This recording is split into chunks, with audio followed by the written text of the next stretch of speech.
Type number 11, इसके अंदर भी हमारे पास क्वाड्रेटिक एक्सप्रेशन है, यानी कि सेकंड डिग्री पॉलिनोमियल टाइप होगी ये in one variable ax square plus bx plus c। इस तरह का एक्सप्रेशन हम इसमें सॉल्व करेंगे। ax square plus bx plus c। इस फॉर्म के जो क्वेश्चंस होंगे या प्रॉब्लम्स होंगी उनको भी हम मिड टर्म ब्रेक मेथड से सॉल्व करेंगे। जो प्रॉब्लम हम डिस्कस करेंगे 9x स्क्वायर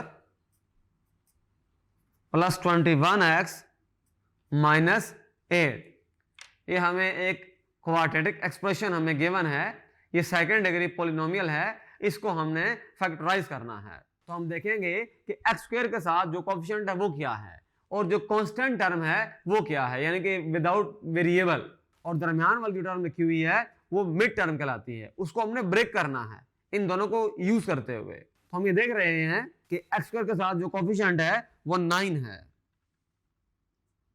और जो लास्ट टर्म है वो -8 है।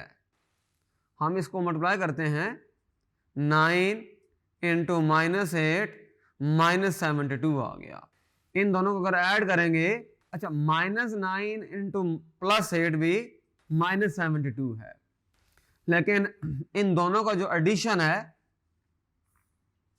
वो हमें हमारा मतलूबा रिजल्ट नहीं दे रहा, हमें 21 चाहिए। हमने एक्स स्क्वायर को कोएफिशिएंट 9 को मल्टीप्लाई किया -8 के साथ, -72 आ गया। अब जो प्रोडक्ट है वो -72 आ रहा है, लेकिन हमें जो सम में चाहिए यानी मिड टर्म के लिए वो 27 चाहिए। तो हमें दो ऐसे नंबर तलाश करने हैं जिनको मल्टीप्लाई करेंगे तो -72 आएगा, लेकिन उनको जब ऐड करेंगे 27 आएगा। आइए ऐसे नंबर जरा तलाश करते हैं। इसका और पॉसिबल क्या होगा, फॉर एग्जाम्पल देखिए, इसका एक तरीका ये भी होता है, कोई बड़ा अगर नंबर है तो उसको ना फैक्टराइज कर लें।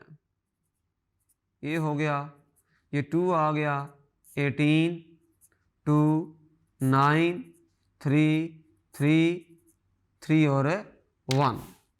अच्छा, हम 1 से स्टार्ट करते हैं। फॉर एग्जाम्पल 1 इंटू -72, ये आ जाएगा -72, -1 इंटू 72, ये आ जाएगा -72। लेकिन इनमें से किसी का भी सम जो है वो 21 नहीं मिल रहा।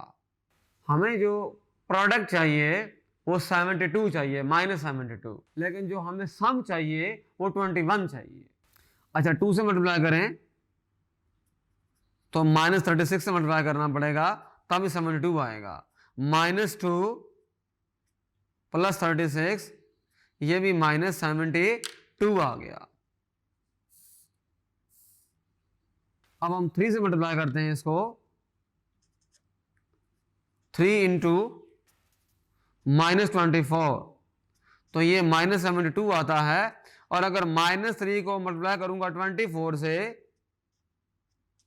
तो हमने आखिरकार वो नंबर तलाश कर लिए, दो नंबर्स, वो -3 और 24, दो ऐसे नंबर्स हैं जिनको मल्टीप्लाई करेंगे तो -72 आता है। लेकिन इन दोनों को अगर ऐड किया जाए, यानी -3 को ऐड कर दिया जाए 24 में, 21 आता है। -3 + 24 21, तो यही हमारे रिक्वायर्ड नंबर्स हैं। तो ये वे है वो नंबर्स फाइंड करने का कि पहले आप उनको लिखते जाएं, फिर या तो डायरेक्ट आप ज़बानी कैलकुलेशन कर लें, वो भी ठीक है, लेकिन ये एक वे है जो हमने यहां पर डिस्कस किया है। इसका मतलब ये हुआ कि हम लिख सकते हैं 9x square -3x + 24x -8। Common क्या आ गया, 3x कॉमन आ गया, 3x - 1 + 8 कॉमन आ गया, 3x - 1, तो 3x - 1 3x + 8 हमारे पास इसके फैक्टर बन जाते हैं। इसका मतलब ये हुआ कि हम इसको लिख सकते हैं